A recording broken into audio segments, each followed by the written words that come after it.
Parang hirap ng tanong nito ah. Paano daw kumuha ng valid ID na wala kang ID?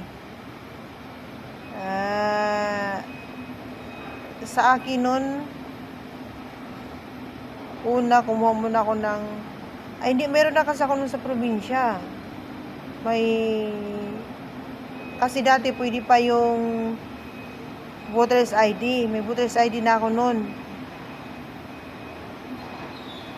Ang maganda nito, punta kayo sa munisipyo nyo. Kumuha kayo doon ng kahit taga saan kayo, tapos nandito kayo sa ibang lugar, punta kayo sa munisipyo, pinakamalapit na munisipyo sa lugar nyo. Kumuha kayo ng doon, bibigyan naman nila kayo voters ID. Alam ko parang temporary lang yata muna yung ibibigay. Ngayon, kasi nagtatanong doon sa Syria, nagtatanong doon sa kukuha ng mga requirements daw. Kasi parang kuha yata siya ng passport. Ngayon, para makakuha ng valid ID, yun na yun. Yung pupunta na kayo ng munisipyo, bibigyan na kayo, tapos pag binigyan na kayo ng ID, kuha muna kayo ng PhilHealth, pamember kayo ng PhilHealth, kasi hindi rin kayo bibigyan ng hindi kayo makaka-member kung wala kayong mga valid ID. Kuha muna kayo sa PhilHealth, kasi yung voters ID nyo, pwede na yun siya gamitin sa PhilHealth.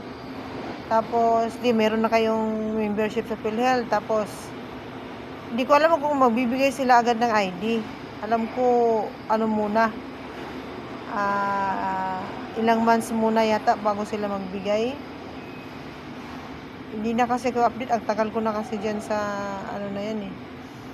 Ngayon, di pag nabigyan na kayo ng may ID na kayo ng PhilHealth, tapos magpamember ulit kayo sa SSS, Pag-ibig, ganyan.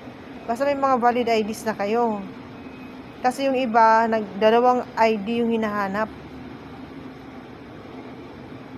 Basta yung PhilHealth, madali lang. Tapos sa